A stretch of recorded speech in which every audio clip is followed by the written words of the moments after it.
Alors, merci beaucoup Marc pour cette introduction et cette petite présentation rapide. Alors d'abord bonsoir, je suis très heureux d'être ici une fois de plus. Alors c'est malheureusement la dernière fois, mais en tout cas dans le cadre de la chaire Francky. Et j'ai pour cette dernière séance, je me suis dit qu'il était important de prendre un objet peut-être emblématique, dirais-je, de la question des politiques éducatives et de l'efficacité, et notamment sur la question des inégalités scolaires, pour considérer donc ce qu'on appelle l'éducation prioritaire. Alors avant de rentrer dans le vif du sujet, je voudrais, puisque c'est la dernière séance encore une fois, remercier à la fois la Fondation Francky, qui m'a permis tout de même de venir ici et de faire ces conférences, d'avoir un public large, pas toujours discipliné, c'est vrai, mais enfin bon, ça fait partie de la vie, et qui aussi m'a permis de vivre je dirais, cette aventure intellectuelle qui est de présenter un certain nombre de travaux à partir de questions extrêmement précises pour essayer de donner des éléments à la fois factuels, à la fois théoriques sur les grandes questions qui intéressent l'éducation. Je voudrais aussi remercier l'Université de Mons, donc, qui m'a accueilli. Je voudrais remercier aussi la faculté de psychologie et des sciences de l'éducation, et notamment le professeur Marc Demeuse, qui s'est occupé de moi pendant tant de fois, qui était toujours là pour évidemment me guider. Et puis je voudrais aussi, et c'est important, remercier son équipe, parce qu'elle a été extrêmement mobilisée sur cette question de la chaire Francky, à la fois pour l'organisation, je dirais, pour les inscriptions et tout ce qui s'ensuit. Donc je voudrais remercier Anne Sénécal qui, plus d'une fois, m'a drivé à fond la caisse, si j'ose dire, en revenant de la gare, en arrivant à la gare, parce que j'étais en retard, par la faute des trains. Je voudrais remercier Fanny Merchez aussi, qui s'occupe de la vidéo et des prises de vue, qui elle aussi est extrêmement attentionnée et efficace. Et puis je voudrais aussi remercier Nathanaël Friand, qui m'a aussi aidé plusieurs fois dans mes démarches et dans la mise en œuvre de cette chaire Francky. Voilà. Alors pour passer sur la question de fond, en fin de compte, qui nous intéresse ici, c'est la question de l'éducation prioritaire. Alors je dirais que lorsqu'on s'intéresse à l'analyse et surtout à l'évaluation des politiques d'éducation, il me semble que l'éducation prioritaire est une sorte de passage obligé. Je pense qu'on ne peut pas ne pas parler de l'éducation prioritaire lorsqu'on s'intéresse à la fois à la question des politiques éducatives, de leur efficacité, c'est-à-dire qu'est-ce qu'elles produisent en fin de compte, est-ce qu'elles atteignent leurs objectifs, et surtout si évidemment on se questionne sur la question des inégalités scolaires. Alors je pense que c'était donc important de conclure ce cycle de conférences par cette question. Il y a beaucoup de sources, évidemment, qui concernent cette éducation prioritaire. J'ai essayé d'en faire, non pas une synthèse exhaustive, parce que je pense que ça serait un peu rébarbatif, mais j'ai essayé de prendre un certain nombre d'éléments qui permettent de donner, je dirais, un certain nombre d'éléments importants sur les conséquences de ces politiques. Et puis on va aussi réfléchir sur les principes peut-être de ces politiques. Alors pourquoi est-ce qu'on fait de l'éducation prioritaire après tout? Pourquoi est-ce utile? Pourquoi est-ce qu'on pense que c'est utile? Bon. Et si l'on pense que c'est utile, qu'est-ce que l'on fait pour les mettre en œuvre? D'abord, moi je dirais un premier point sur la façon dont on met ou dont on pense ces politiques d'éducation prioritaire. Très souvent, pas toujours, on le verra, cela part ce que j'appellerais un diagnostic territorial, c'est-à-dire un diagnostic qui prend pour base l'idée que dans le système éducatif, dans les différents établissements, etc., il y a des phénomènes ségrégatifs et que ces phénomènes ségrégatifs sont à la base d'un certain nombre produisent en quelque sorte des phénomènes scolaires non voulus, produisent plus d'inégalités, et que de ce fait, avec ce diagnostic, on se questionne pour savoir comment est-ce qu'on va agir pour éviter le plus possible que ces effets délétères de la ségrégation agissent sur, je dirais, les acquis des élèves. Donc ça, c'est un premier point. On verra que l'éducation prioritaire peut prendre d'autres bases, mais en Europe, en tout cas, à ma connaissance, c'est un point central, me semble-t-il, qu'il faut souligner. Le deuxième aspect, c'est que l'éducation prioritaire, c'est une politique qu'on pourrait appeler compensatoire. On va compenser. Alors la question, c'est de savoir qu'est-ce que l'on va compenser.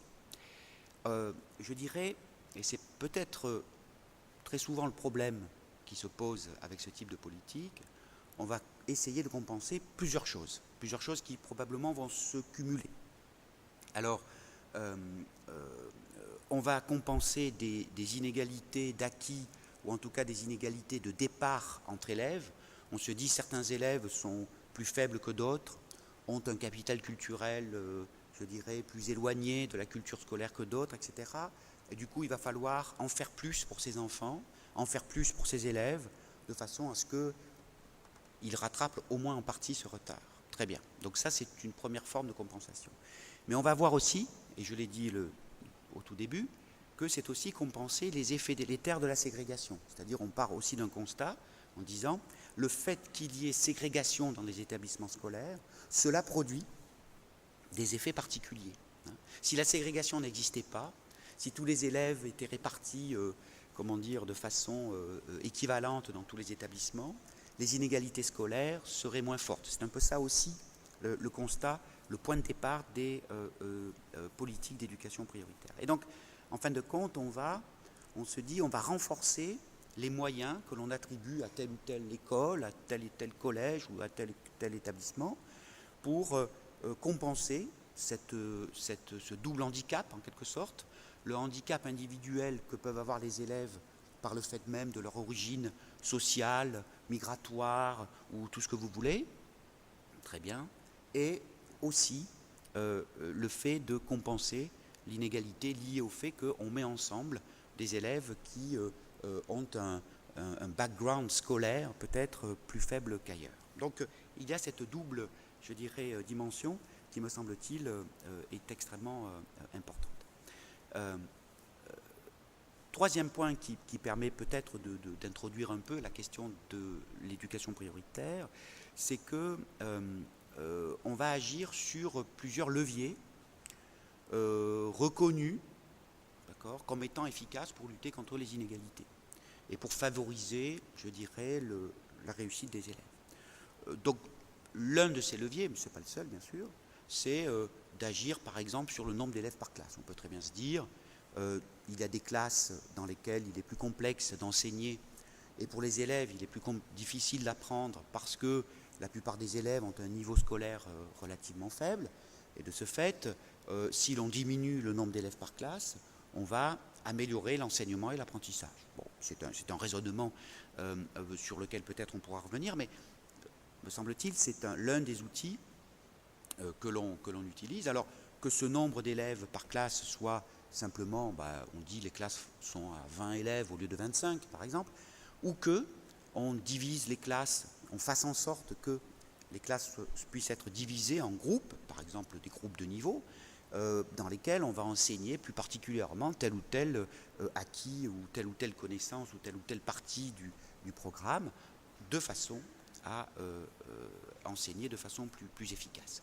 Donc ces leviers, le nombre d'élèves par classe, les moyens pédagogiques supplémentaires, des projets d'établissement, la mobilisation des équipes et des équipes d'enseignants, ça aussi c'est un point qui fait partie des outils que l'on utilise communément dans le cadre de ces politiques. Donc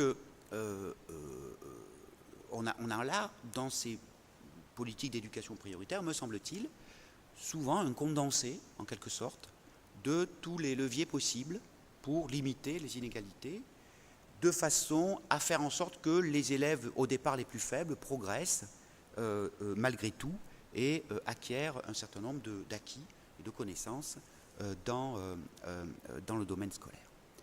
Alors, les questions que l'on va se poser sont extrêmement classiques, veuillez m'en excuser. Mais il me semble qu'on peut difficilement sortir des sentiers battus lorsque on parle de ce type de politique. D'abord, il me semble important de raisonner, de réfléchir sur les principes. D'accord ? Qu'est-ce qui fait qu'on va mettre en place, ou on va penser qu'il est une bonne politique que de compenser un certain nombre d'inégalités scolaires? Bon. Pour certains, c'est une évidence. Hein. Pour certains, on va vous dire, ces inégalités sont inacceptables, et du coup, il est absolument indispensable d'agir contre ces inégalités. Puis d'autres vont vous dire, je crois en avoir parlé lors de ma première conférence, d'autres vont vous dire, mais les inégalités scolaires, c'est tout à fait normal, c'est pas lié à l'école, c'est lié à toute autre chose, c'est lié à la stratification sociale, c'est lié au fait que les élèves ne sont pas éduqués dans les mêmes milieux sociaux, et du coup, eh bien, ils sont inégaux devant l'école. Bon. Donc, on va voir un peu de quoi il s'agit, et surtout, on va essayer de réfléchir sur l'opposition, entre guillemets, entre des politiques qui seraient égalitaires, entre guillemets, et les logiques d'équité. Il me semble que ça, c'est intéressant de développer un peu sur ce point. Ensuite, on verra comment ces politiques sont mises en œuvre. Alors, j'ai mis dans divers contextes nationaux, en fait, je me suis centré sur la France parce que c'est le cas que je connais le mieux, mais j'ai fait quelques incartades, si j'ose dire, dans d'autres pays, de façon à donner plus d'éléments comparatifs à cette réflexion. Et puis enfin, me semble-t-il, il est important de questionner les effets. Je crois que dès lors que l'on se questionne sur une politique, on en questionne les effets. Qu'est-ce que produit ou qu'est-ce que produisent ces politiques? Comment est-ce qu'on peut évaluer les effets? On va voir que sur la façon d'évaluer ces politiques, on va voir que c'est souvent assez complexe.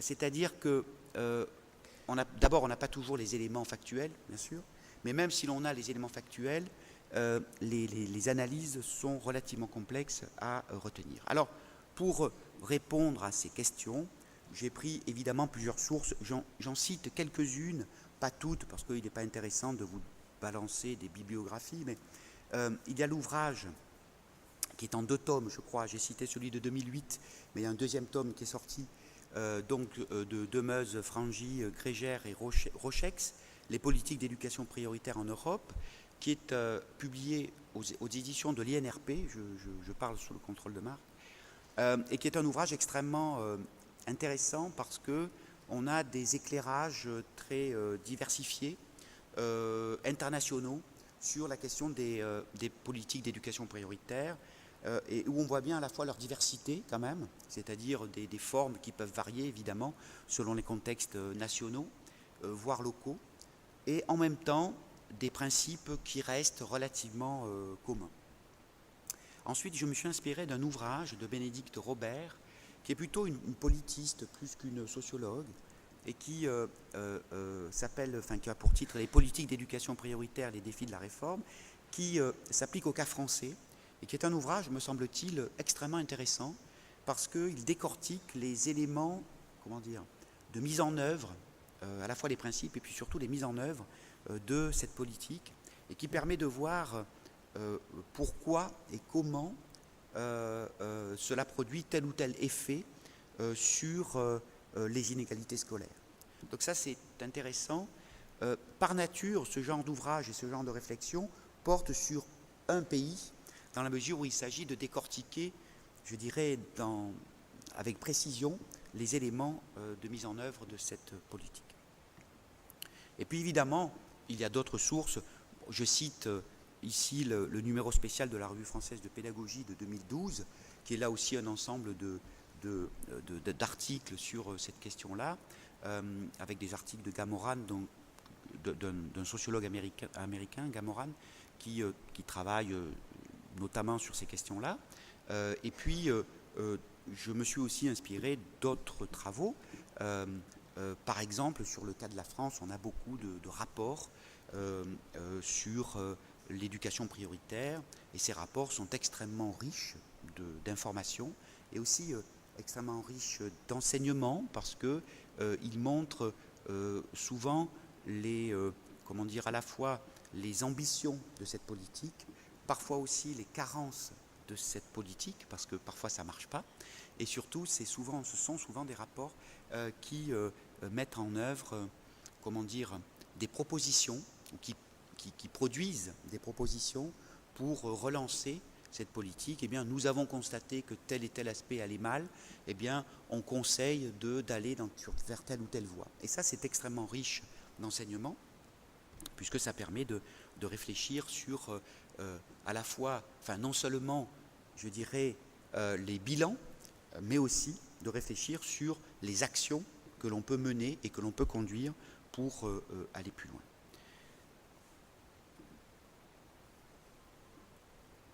Donc là, je vous présente un peu le plan, peut-être que j'en ai assez dit.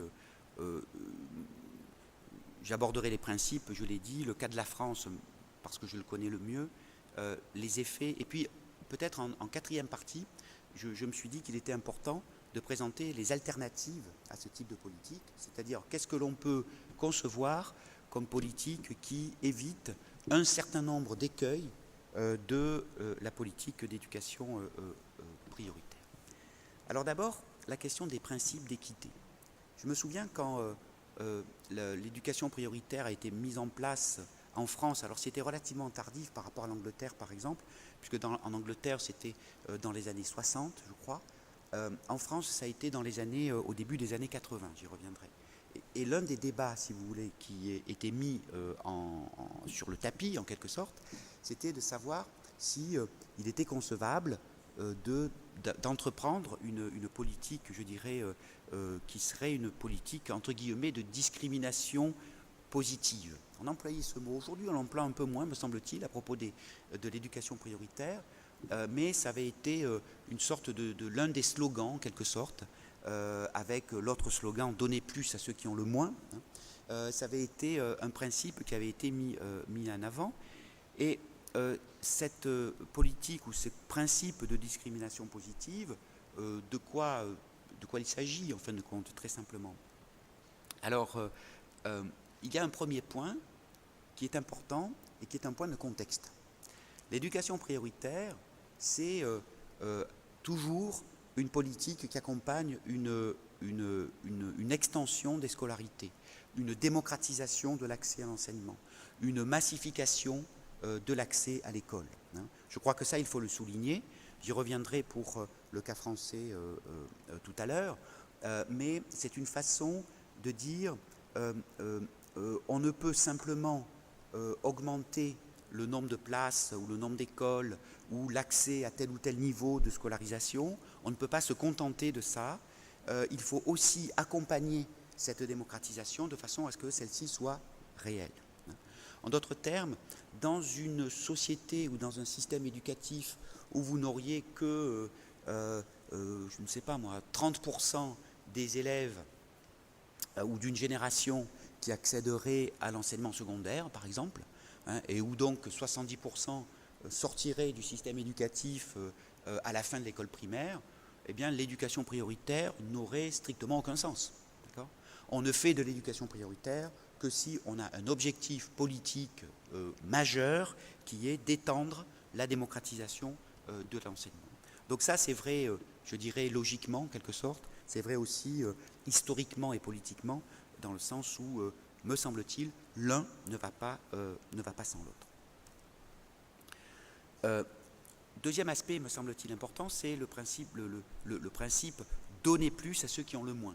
Je souligne ici dans mon PowerPoint qu'il s'agit d'un slogan. Je trouve que c'est un peu un slogan dans la mesure où c'est un peu un thème qui a été un peu ressassé. Et donner plus à ceux qui ont le moins, ça veut dire quoi? Eh bien, si on le décode, cela signifie simplement que ceux qui subissent une discrimination négative, c'est-à-dire qui pâtissent du système d'une façon ou d'une autre, eh bien, on doit compenser cette discrimination négative par une discrimination positive, de façon à ce qu'ils aient les mêmes chances, des chances équitables, comme on peut dire, de réussite, d'accès au savoir et d'accès aux acquis scolaires. Donc c'est un principe qui, je dirais, se rapproche ou s'inspire du principe de rawlsien de l'égalité équitable des chances. On est dans un principe qui va nous dire la simple égalité des chances est un principe trop abstrait, c'est un système ou c'est comment dire, une base qui définit les choses trop abstraitement. Il ne suffit pas que les élèves accèdent à un certain niveau d'éducation ou à un certain niveau, je dirais, d'enseignement pour qu'ils aient réellement tous les mêmes chances de réussir. Pour qu'ils aient réellement les mêmes chances de réussir, eh bien, il faut en quelque sorte compenser au moins en partie les inégalités de départ. Et de ce fait, on va proposer des actions qui seraient inégalitaires en quelque sorte, mais au bénéfice des plus défavorisés. Donc l'idée, c'est qu'on va, si par exemple on prend le cas de la dotation en moyens des établissements scolaires, on va avoir une action inégalitaire au sens où on va dire on va donner plus de moyens dans tel établissement plutôt que dans l'autre, d'accord ? Mais ce principe inégalitaire est accepté et acceptable parce qu'il se fait au bénéfice des plus faibles et non pas au bénéfice des plus forts. D'accord ? Bon. Donc c'est un peu ça qui prévaut dans l'éducation prioritaire, et je pense que c'est un point qui est important, puisque je pense que c'est ce qui guide encore aujourd'hui ces principes-là. Alors tout à l'heure, j'ai dit que très souvent l'éducation prioritaire était plutôt territorialisée. Bon, en fait, ça n'est pas totalement le cas. C'est vrai, me semble-t-il, en Europe, dans la grande majorité des cas. Mais il y a d'autres formes, évidemment, d'affirmative action. Une affirmative action à l'américaine, par exemple, si je mets ça entre guillemets, qui va s'appliquer plutôt à des individus. Donc on va dire, cette éducation prioritaire, c'est-à-dire un certain nombre d'actions favorables pour, je dirais, favoriser les acquis, favoriser les apprentissages, va s'appliquer à des individus en fonction de leur appartenance à une minorité. Donc minorité raciale, en l'occurrence, souvent aux États-Unis, minorité ethnique, souvent aussi aux États-Unis, très bien. Et ces minorités, qu'est-ce qu'on va dire? Pourquoi? Quel est l'argument qui justifie cette action vis-à-vis d'individus de par leur appartenance à une minorité? Eh bien, c'est la même idée que ce que j'ai énoncé tout à l'heure. Certaines minorités ont été victimes de discrimination, voilà. Discrimination fortement ancrée dans la société américaine, puis on parle des États-Unis par exemple, et ces discriminations négatives, eh bien, il faut les compenser. Il faut les compenser d'autant plus qu'elles se cumulent avec le temps. C'est-à-dire que depuis des générations et des générations, des minorités raciales font l'objet de discrimination, de mise à l'écart. Ils n'ont pas accès, ou ça fait pendant très longtemps, ils n'ont pas eu accès à une éducation digne de ce nom, à des écoles, à un enseignement secondaire, à des universités, ce qui fait que ces groupes sociaux ou ces groupes raciaux, eh bien, sont discriminés de façon extrêmement forte, qui, en plus, phénomène qui s'accentue avec le temps. Et donc l'idée, c'est de compenser ces inégalités par une action. Alors les choses les plus connues, c'est à propos de l'accès aux grandes universités américaines. Beaucoup d'universités américaines ont mis en œuvre des programmes qui s'adressaient aux minorités, aux jeunes ou aux étudiants de ces minorités, de façon à les favoriser dans l'accès à l'enseignement supérieur. Et donc, on a vu par exemple, dans les universités telles que Berkeley ou d'autres, eh bien, un système d'admission qui favorisait les plus défavorisés, d'accord, c'est-à-dire qui favorisait les ressortissants des minorités pour accéder à cela. Alors il y a d'autres formes d'action, de discrimination ou d'affirmative action individualisée.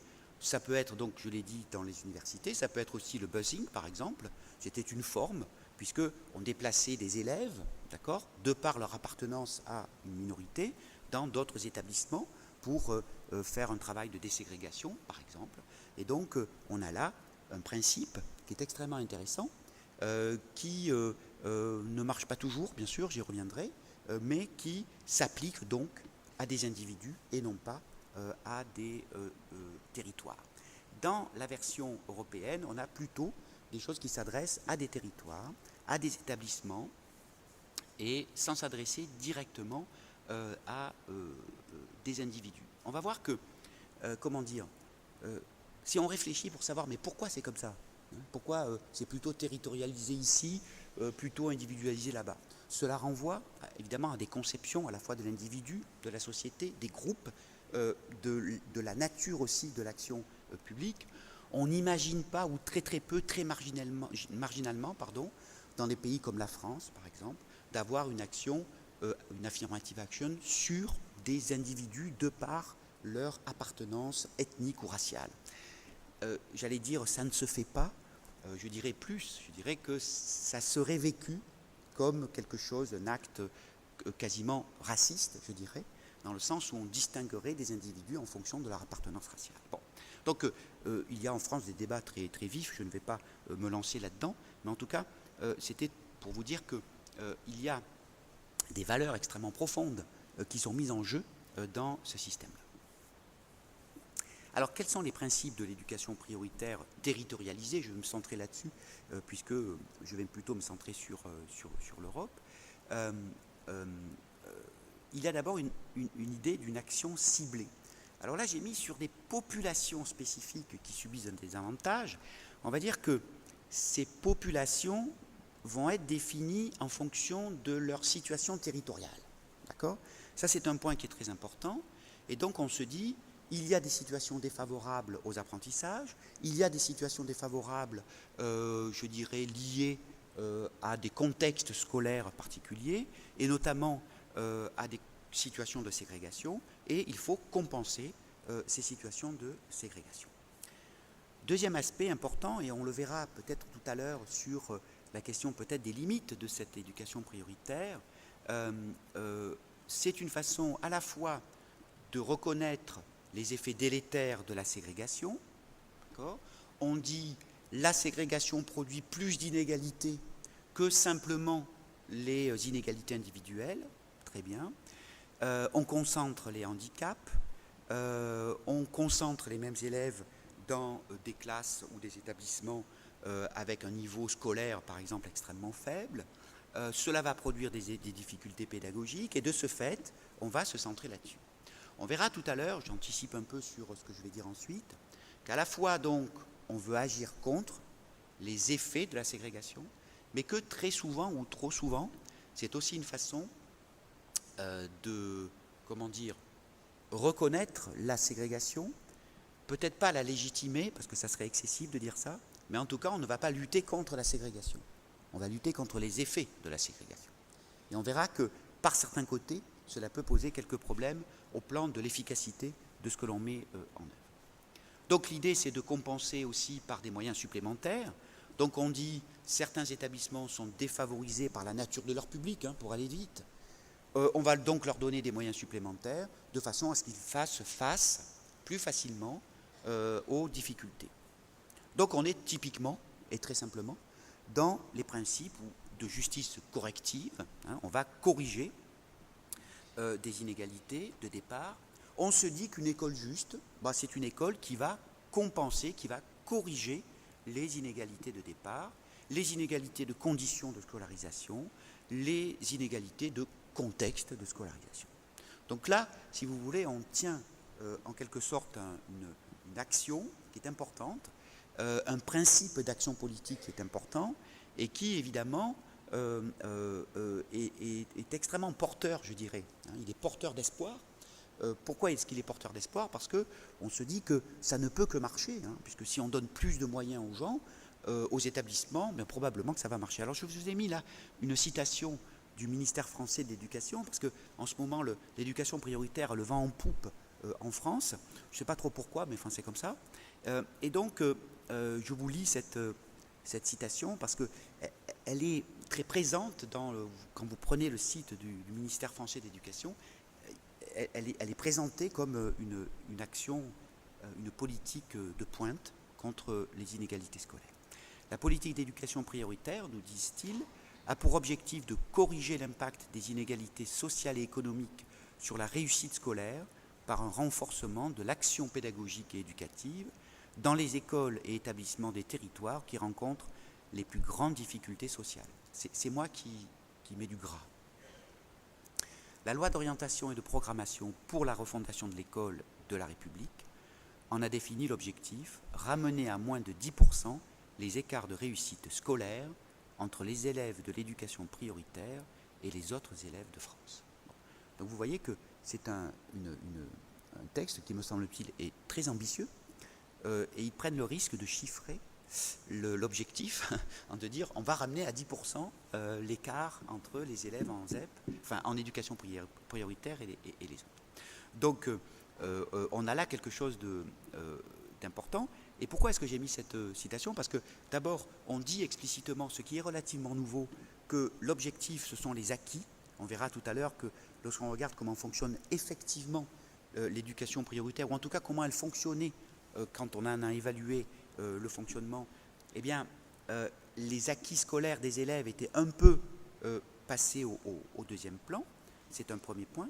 Deuxième élément, il y a quand même l'idée qu'on insiste sur les effets de la ségrégation, même si le terme ségrégation, bien sûr, n'est pas explicitement énoncé. Et puis, troisième point peut-être, on voit bien par ce type de déclaration que c'est une politique phare dans la lutte contre les inégalités scolaires en France. Donc je pense que c'est important d'en parler, non seulement dans les principes que l'on vient de voir, mais aussi peut-être dans leur mise en œuvre. Alors, qu'est-ce qu'on peut dire de ce point de vue sur la mise en œuvre de ces politiques? Qu'est-ce que l'on entend d'abord par mise en œuvre? Bon, simplement. Il s'agit simplement de voir comment concrètement les choses sont mises en place, comment les acteurs de terrain agissent et comment aussi les politiques qui se basent sur des principes identiques vont avoir des formes différentes au fil du temps. Alors, pourquoi est-ce que ces politiques peuvent avoir des formes différentes au fil du temps? Eh bien, dans un seul pays, je veux dire. Eh bien, simplement parce que on est tout de même dans, je dirais, des politiques qui sont évaluées de façon récurrente et de façon relativement serrée. Et de ce fait, chaque évaluation donne lieu à, comme je l'ai dit tout à l'heure, une réflexion approfondie sur qu'est-ce que l'on pourrait faire pour améliorer le système. Bon. Donc, de façon générale, sur la mise en œuvre, je l'ai dit, de quoi s'agit-il? On fait varier les moyens accordés aux établissements en fonction de la nature de leur public. Et on va prendre ici des indicateurs. On sait que les indicateurs à prendre en compte sont multiples. On va prendre des indicateurs qui sont variés. Je les énoncerai tout à l'heure de façon précise. Proportion d'élèves migrants, par exemple, de première génération, dans l'établissement scolaire. Proportion d'élèves défavorisés. Proportion d'élèves de familles monoparentales, par exemple, ou dont les parents sont au chômage, ou au moins un des parents est au chômage, etc. etc. Et donc, ces critères, vous voyez qu'on passe de principes abstraits, eh bien, il y a des groupes où il y a des lieux qui sont défavorisés, à une mise en œuvre concrète où il faut parler cuisine. Et quand on parle cuisine, c'est pas toujours facile. Où est-ce que passe le taux d'élèves défavorisés ou d'élèves migrants de première génération? À partir de quel moment ce taux est-il important? Est-il trop important? Est-il excessif? Bon, tout ça, c'est une décision. Et c'est une décision qui dépend évidemment du politique. Ça, on ne peut pas le fonder obligatoirement scientifiquement, je dirais. Et donc, on va, dans ces établissements, améliorer, pour le dire vite, l'offre scolaire. C'est-à-dire, on a tout de même une réflexion sur la qualité de l'offre scolaire et sur ce qui fait que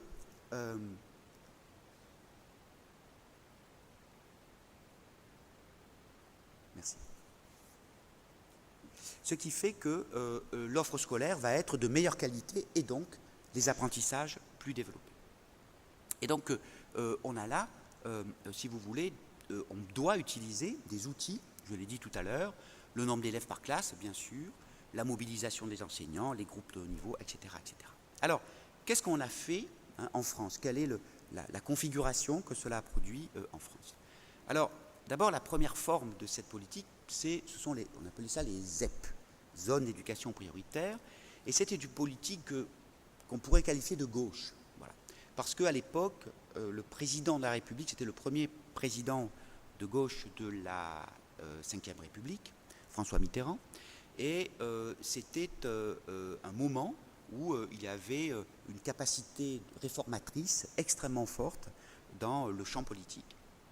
Et l'une des politiques pour réformer la France a été cette politique des ZEP. Donc c'était une politique, là aussi, phare au plan de l'éducation dans ces années-là. Et donc on est en 1982, c'est-à-dire il y a très longtemps, et donc on a une politique qui commence plutôt à petit feu, si j'ose dire, tout doucement. On a une politique qui concerne 8% des écoliers et 10% des collégiens. Vous me direz, c'est pas si peu que ça. Mais surtout, c'était une politique qui était censée durer 4 ans et pas plus. On était censé mettre en œuvre cette compensation pour faire en sorte que les inégalités soient, les inégalités liées à la ségrégation soient éliminées. Et du coup, après ça, on pouvait recommencer sur quelque chose de beaucoup plus normal. Donc c'est assez étonnant, parce que quand on regarde avec le recul historique aujourd'hui, eh bien, on s'aperçoit que c'est plutôt, on va le voir, une politique qui a au contraire été développée, qui a pris de plus en plus de place dans l'éducation en général, au point d'être une sorte de politique qui attribue des moyens, si vous voulez, supplémentaires aux établissements, peut-être au détriment des objectifs. Mais ça, on verra ça tout à l'heure. Et donc, on a l'idée dès le départ qu'il s'agit de lutter contre la ségrégation et des effets de la ségrégation. Et surtout, on est en 1982, donc 6 à 7 ans après la mise en œuvre de ce qu'on a appelé en France une réforme extrêmement importante, qui est la réforme Abi, qui a été une réforme du collège unique, d'ouverture de l'enseignement secondaire à tous les élèves. On a éliminé les filières, ou à peu près, et on a fait en sorte que tous les élèves du primaire passent dans l'enseignement secondaire de façon à augmenter le niveau d'éducation des jeunes générations, à augmenter aussi l'accès au baccalauréat, etc., etc. Donc on était dans une politique, si vous voulez, un mouvement historique, un mouvement scolaire qui allait vers plus d'éducation à tout le monde. Et de ce fait, cette politique d'éducation prioritaire prenait tout son sens dans ce contexte-là. Donc on a des ressources supplémentaires, donc on a des crédits supplémentaires, des postes d'enseignants supplémentaires, etc., etc., dans ce système des ZEP. Sur les critères, si vous voulez, j'en ai peut-être un peu plus de précision sur les critères de choix des établissements qui devaient faire partie ou pas de l'éducation prioritaire. Je vous donne un exemple ici parce que ces critères ont pu varier avec le temps, bien évidemment, certains indicateurs, le taux, etc. Donc je vous donne juste une idée, proportion dans une zone donnée d'ouvriers, de chômeurs, de RMistes, le RMI étant une sorte de subvention, enfin pas de subvention, mais d'aide sociale aux personnes qui n'ont pas d'autres revenus, donc RMistes, de familles dont aucun membre n'a de diplôme, de familles dont un membre est de nationalité non européenne, etc., etc. Donc on a à la fois essentiellement des critères, je dirais, sociaux. On a quelques critères, alors de nationalité, on va dire, parce qu'il ne faut pas dire ethnique en France, mais de nationalité non européenne. On a quand même l'idée que toutes les nationalités étrangères ne vont pas avoir les mêmes effets, en quelque sorte, sur l'éducation et sur les établissements. Et puis il va y avoir un seul critère scolaire, c'est le résultat aux évaluations. Alors du CE2, le CE2 c'est l'un des niveaux scolaires de l'école primaire, lorsque les élèves ont 7 ans. Donc on voit qu'on a plutôt des critères sociaux, un petit critère ethnique, je dirais, et un petit critère scolaire, pour faire tout ça. Alors, à partir de là, qu'est-ce qu'on a fait? Eh bien, on a fait, si je veux retracer, ou si j'essaie de retracer l'évolution globale de cette politique d'éducation prioritaire au niveau de la France, eh bien, on est allé vers une accentuation, d'une part, et, comment est-ce que je peux dire ça, une diversification, voilà, de l'éducation prioritaire en France. C'est-à-dire, au départ, on a plutôt quelque chose avec les ZEP, quelque chose qui est assez général, on repère quelques établissements, et puis ensuite, on va leur donner plus de moyens, très bien. Essentiellement, et ça c'est Bénédicte Robert qui le souligne dans son ouvrage, au départ, l'idée principale de l'éducation prioritaire en France, c'était la mobilisation des enseignants et des équipes pédagogiques sur la réussite scolaire des élèves. C'était ça un peu l'idée. Et donc on avait cette idée qu'il fallait en quelque sorte que le levier principal, c'était certes les moyens, mais aussi peut-être et probablement la mobilisation des enseignants sur la question des inégalités, des apprentissages, etc. Et ça avait donné lieu, au début des années 80, à effectivement une forte mobilisation, d'autant qu'on était dans un mouvement, je dirais, où la gauche avait un peu le vent en poupe, eh bien, où les enseignants ont joué le jeu en grande partie. Après, les choses ont peut-être évolué différemment, mais au départ, il y avait cette forte volonté de mobilisation. Donc 1982, la création des ZEP, quelque chose qui était censé être, je dirais, temporaire. Ensuite, une relance dans les années 90 ou 90, je ne sais pas comment on dit désormais.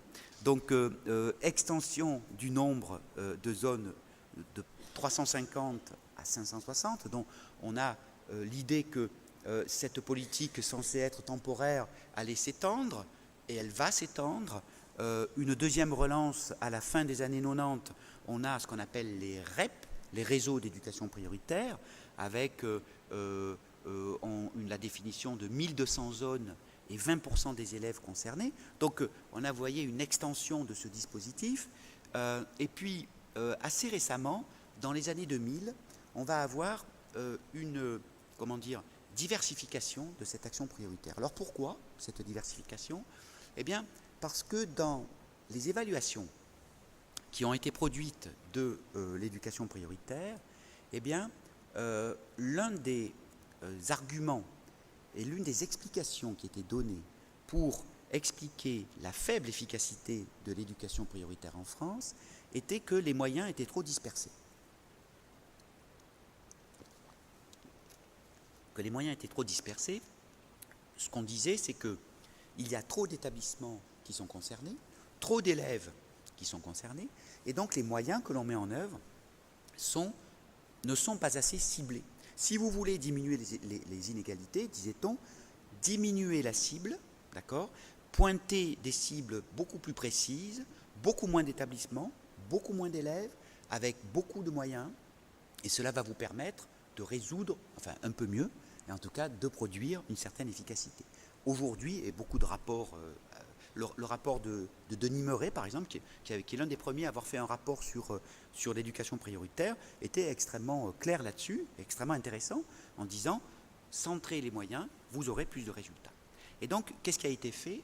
Ça a été fait donc dans les années 2000, enfin 2005-2006, ça a été de distinguer, au lieu de dire « il y a les REP », eh bien on a dit « il y a les rares ». Pardonnez-moi pour ces sigles, c'est un peu bizarre. Il y a les RAR, les réseaux ambition réussite, et il y a les RRS, les réseaux réussite scolaire. Bon, alors ça veut dire quoi ce truc-là?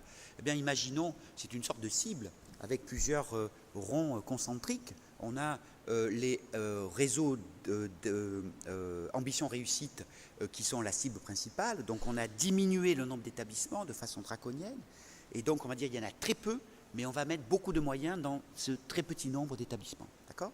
Ensuite, il y a les réseaux réussite scolaire. Ce sont les établissements qui faisaient partie précédemment des REP, mais qui ne sont pas assez, qui ne concentrent pas assez de problèmes pour faire partie des RAR. Donc, ce sont un peu ceux qui sont restés dans l'éducation prioritaire, donc ils ont un peu plus de moyens, mais pas autant que les établissements qui sont en réseau ambition réussite. Et donc, cette réforme, j'en dirai quelques mots tout à l'heure quand je parlerai des effets, elle a été, faite de façon, ça a été un peu rapide comme mise en œuvre, et puis on s'est aperçu que là aussi, un certain nombre d'effets pervers pouvaient intervenir. Je vous en parlerai tout à l'heure. Et puis aujourd'hui, qu'est-ce que l'on fait en France? On appelle le dispositif éclair. Alors j'ai noté, j'ai pris quand même pour savoir ce que ça voulait dire éclair évidemment, école, collège et lycée pour l'ambition, l'innovation et la réussite. Donc ça donne éclair. Et donc on a dans ce dispositif éclair à environ 300 collèges publics qui sont rassemblés. 300 collèges publics dans toute la France, c'est pas beaucoup, hein. Bon, c'est peu. Et donc dans ce dispositif éclair, il y a non seulement l'idée de moyens, mais il y a aussi d'autres dispositifs politiques qui ont été mis en place. Il y a une idée, ou il y avait, pardonnez-moi, une idée dans les différentes évaluations de l'éducation prioritaire en France, c'était que les moyens ne peuvent pas tout. D'accord ? Les moyens ne peuvent pas tout, ça veut dire quoi ? Ça veut dire qu'il ne suffit pas de mettre plus de profs, plus de moyens, plus de ceci, plus de cela, pour que, comme par enchantement, tout se passe bien. Non. Il ne faut pas seulement ça. Il faut aussi que les moyens de fonctionnement de l'établissement soient garantis. Il faut que, encore une fois, la mobilisation, elle aussi, existe. Et donc, dans le dispositif éclair que l'on connaît aujourd'hui, il y a une volonté d'accroître l'autonomie des établissements, notamment dans le recrutement par les chefs d'établissement des enseignants.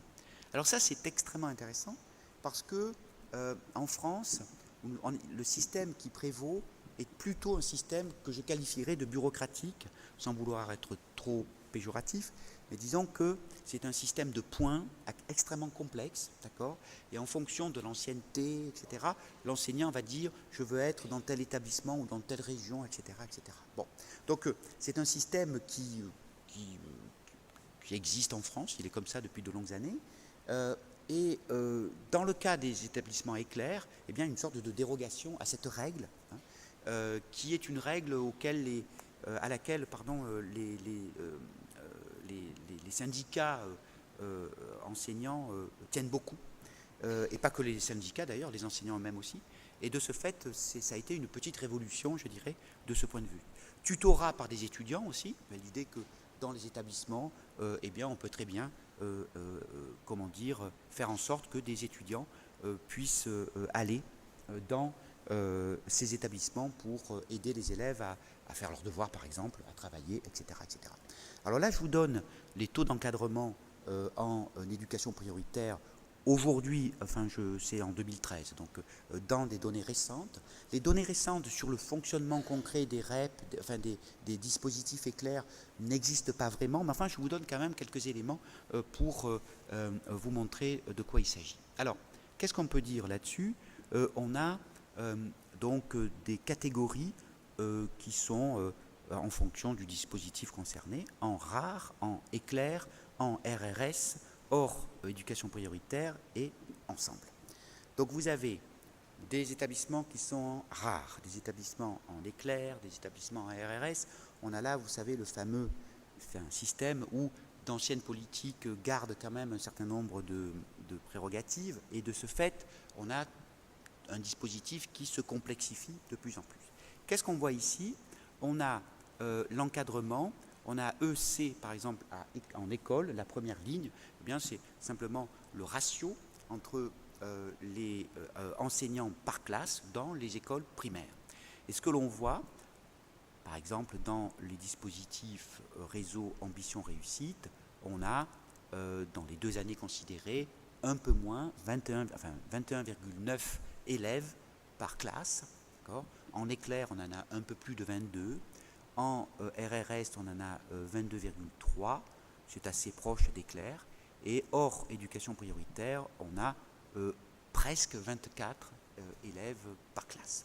Donc, c'est un système, vous voyez, qui, je dirais, différencie le nombre d'élèves par classe. Alors, pourquoi cette insistance de la part de ces politiques sur justement cette idée de l'encadrement ? Eh bien parce que l'une des idées, c'est que plus le nombre d'élèves diminue, plus, je dirais, l'enseignement est efficace. Bon. Alors, il y a des débats, il y a quelques résultats tout de même qui montrent cela. Le problème étant que cette diminution du nombre d'élèves par classe n'améliore que très peu, c'est-à-dire l'effet est relativement faible. Donc il faut que ça soit massif pour que les choses avancent. Mais cela dit, l'effort financier est extrêmement important, parce que quand on enlève, alors ça fait quoi ? Ça fait deux élèves par classe à peu près, à l'école primaire, eh bien on a tout de même un surcoût extrêmement élevé. Que se passe-t-il dans les collèges ? Alors le collège, c'est l'enseignement secondaire. Eh bien on a donc 2 indicateurs, le ratio E sur D. Alors D, c'est les divisions, c'est-à-dire les classes. Et puis E sur S, c'est un peu technique, pardonnez-moi, ce sont les structures, c'est-à-dire il y a des dispositifs qui séparent les élèves en deux dans certaines classes, à certains moments, avec des enseignants qui sont en surnombre dans les établissements rares ou éclairs, et du coup, on a des établissements qui n'ont pas le même ratio en fonction des classes et en fonction des structures. Bon, tout simplement. Mais ce qu'on peut regarder, c'est la dernière ligne, hein, E sur S, c'est-à-dire le nombre d'élèves en fonction des structures, qui prend en compte les demi-groupes pour certaines matières. Et donc, on a dans les collèges un nombre d'élèves qui est beaucoup plus faible, je dirais 19,2 ou 19,3 dans le dispositif rare, et ensuite on va jusqu'à 23 ou 23,5 dans les collèges en 2011-2012, les collèges hors éducation prioritaire. Bon. Donc on voit que la différenciation des moyens est loin d'être négligeable, d'accord, et on a alors là quelque chose qui est un outil, un levier, si vous voulez, qui est important. Et il y a un travail qui, je crois, date de 2006, de deux économistes, de Piketty et Waldener, qui avaient travaillé sur l'effet de la taille des classes. Et ils avaient fait des simulations extrêmement intéressantes. Bon, ils avaient montré quand même que si on voulait que les élèves en éducation prioritaire se rapprochent le plus possible des élèves hors éducation prioritaire, il fallait tout de même faire un effort plus important en nombre de diminution des classes. Mais cela dit, ce n'est pas négligeable, parce qu'en termes évidemment économiques, hein, c'est assez important. Alors, si on regarde, bon, très rapidement, ce sont des données extrêmement générales, mais il me semble que c'est assez parlant de voir qui sont les élèves qui sont en éducation prioritaire, qui sont scolarisés dans ces structures-là. Eh bien, on a évidemment ici la proportion d'enfants d'ouvriers et d'inactifs, d'accord, et la proportion d'enfants de cadres et d'enseignants. Donc on a globalement les deux extrêmes de la hiérarchie sociale. Et ce qu'on observe, c'est que on a en éclair 73% d'enfants d'ouvriers et d'inactifs. Hors éducation prioritaire, il n'y en a que 34% ou un peu plus. Et puis du côté de la proportion d'enfants de cadres et d'enseignants, on en a 9% d'un côté, 38,5% de l'autre. Bon, c'est inscrit dans la politique elle-même, hein, bien sûr, puisqu'on qualifie d'éducation, d'établissement réseau ambition réussite que les établissements qui sont évidemment, qui concentrent, je dirais, des élèves plutôt défavorisés, bien sûr.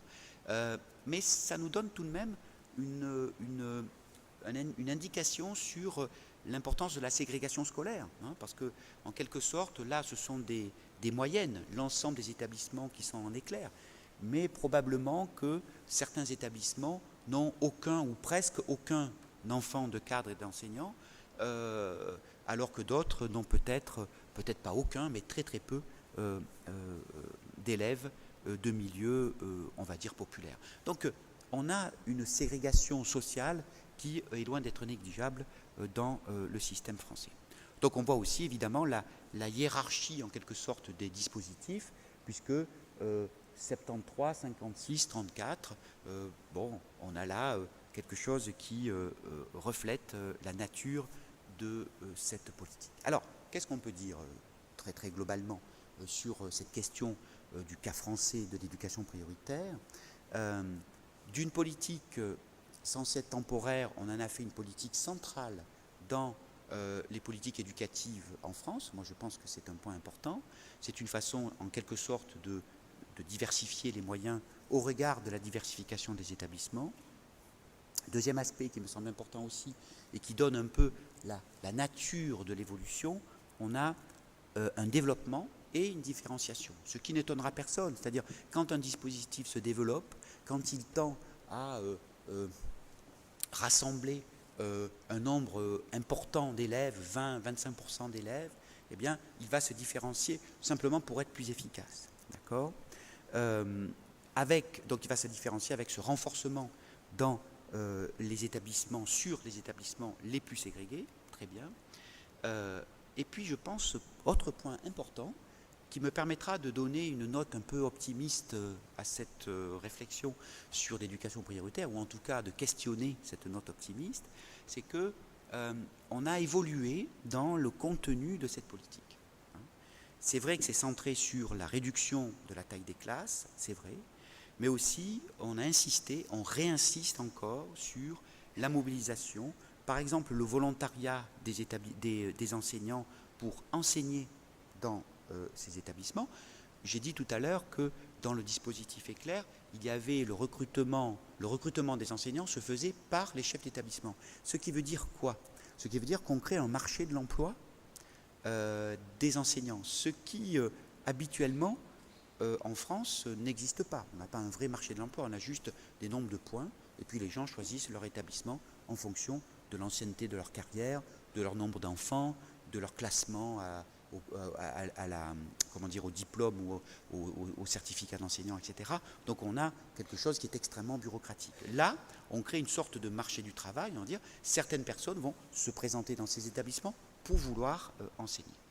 Est-ce que ça marche bien? Je ne sais pas. On verra qu'il y a quelques effets pervers de ce système. Par exemple, c'est sorti dans la presse. Dans certains endroits de la région parisienne, eh bien, certains établissements ont du mal à trouver des enseignants. C'est-à-dire que l'un des effets pervers de ça, c'est que dans les endroits les plus difficiles où enseigner, c'est vraiment un sacerdoce, si je dirais, eh bien, il y a un problème de recrutement et les chefs d'établissement recrutent par la voie de la NPE des gens qui ont une licence, par exemple, mais qui n'ont pas de diplôme de formation d'enseignant. Et donc ça crée des problèmes, si vous voulez, avec une mesure qui était censée donner plus de souplesse, plus de volontariat, plus de mobilisation. On a, au regard des situations extrêmement dramatiques de ces établissements, eh bien quelque chose qui va renforcer cet effet-là, avec un manque d'enseignants formés, et du coup, les élèves vont se retrouver devant des enseignants qui ne sont pas formés pour enseigner. Ce qui pose, on peut le penser, à moins de penser que la formation des enseignants ne sert à rien, je ne sais pas, ça, on pourra en débattre peut-être tout à l'heure, mais si l'on pense que la formation des enseignants, ça sert à quelque chose, ce qui est mon cas, eh bien, je pense que ça crée de réels problèmes. Voilà. Donc, cela me permet de faire une transition avec les effets sur les inégalités. En fait, les inégalités scolaires, qu'est-ce que ça a produit, cette politique d'éducation prioritaire, ces principes, ces mises en œuvre, et c'est des politiques aussi qui coûtent évidemment de l'argent, des crédits. Bon. Qu'est-ce que l'on peut dire? Alors, je n'ai pas pris toutes les évaluations, encore une fois, parce que ce n'est pas la peine de faire trop long, mais qu'est-ce qui ressort des différents rapports et des différentes évaluations qui ont pu être mises en place sur les dispositifs anciens? Parce que sur les dispositifs actuels comme Éclair, sur RAR, il y a quelques éléments, mais sur Éclair, c'est relativement nouveau. Qu'est-ce qu'on peut dire? D'abord, les premiers rapports, le rapport Meuret et puis les rapports qui ont suivi, ont montré que l'objectif de réduire les inégalités scolaires, notamment entre les élèves qui sont dans le dispositif et ceux qui sont en dehors des dispositifs, notamment aussi entre un élève de tel milieu social qui a telle ou telle configuration familiale en ZEP et hors ZEP, toutes ces évaluations ont montré que le dispositif de ZEP n'atteignait pas ces objectifs en termes de réduction des inégalités. Donc ça, c'est un point qui est extrêmement décevant. C'est décevant parce qu'on met plus de moyens, on produit aussi beaucoup de discours, l'éducation prioritaire, c'est important, ça permet de démocratiser, etc. Et puis lorsqu'on regarde ce que ça produit, globalement, on s'aperçoit que ça n'améliore pas les acquis des élèves, y compris compte tenu de leur situation individuelle. Alors on pourrait discuter des moyens pour évaluer cela, mais bon, je ne vais pas m'étaler sur les questions de méthode, mais je pourrais répondre à vos questions si vous le voulez. Deuxième aspect qu'avait montré Denis Meuret, ça avait fait sensation là aussi, c'est que ça n'améliorait pas certes les résultats scolaires, mais ça améliorait le climat scolaire, c'est-à-dire l'ambiance des établissements, ce qui n'est pas rien. Que les élèves et que les enseignants, compte tenu, alors c'est toujours pareil, compte tenu du fait qu'il y a, compte tenu de la nature du public, eh bien, le climat de l'établissement était plutôt amélioré par rapport à ce qu'on aurait pu attendre, compte tenu, encore une fois, de la nature de ce public. Et puis l'une des propositions de Meuret, de Denis Meuret, c'était que les moyens étaient trop dispersés pour être efficaces et que du coup il fallait recentrer les moyens sur moins de zones prioritaires pour être plus ciblés et plus efficaces. Une deuxième évaluation, donc vous voyez que dans ce rapport Meuret et puis les rapports qui ont eu lieu ensuite, il y a ce résultat récurrent qu'en termes de résultats scolaires, ce n'est pas très efficace. Une deuxième évaluation a été menée par l'INSEE. Alors ça c'est intéressant parce que, alors avec un dispositif assez important, et vous avez des publications là-dessus dans la revue de l'INSEE qui s'appelle Économie et Statistique, qui est une revue extrêmement intéressante. Et donc le bilan des ZEP qui est fourni est là aussi pas très positif. Il questionne aussi la nature même de l'investissement éducatif, le surcoût des ZEP. Et ça c'est très intéressant parce que on avait l'habitude de dire le surcoût des ZEP c'est 10%. C'est-à-dire qu'un élève en ZEP coûte 10%. Ce qu'ils mesurent eux, c'est qu'un élève en ZEP ne coûte que 5% de plus qu'un élève hors ZEP. Alors pourquoi? Alors déjà 5% c'est pas si mal, vous me direz. Bon. Mais surtout ce qui montre c'est que un élève en ZEP coûte pas autant que ce que l'on pourrait penser, simplement parce que le coût, la part du coût d'un élève, la part la plus importante du coût d'un élève, c'est le salaire des enseignants. Et les enseignants débutants étant plus fréquemment dans les zones d'éducation prioritaire, eh bien, le surcoût par élève était donc pas si important que ça. Il serait plus important si on comparait par exemple les élèves de ZEP et le salaire de leurs profs, et puis les élèves de lycée ou des grands lycées parisiens qui ont des classes préparatoires, etc. Le coût d'un lycéen parisien est beaucoup plus élevé. Ce qui est un effet mécanique du système de nomination des enseignants.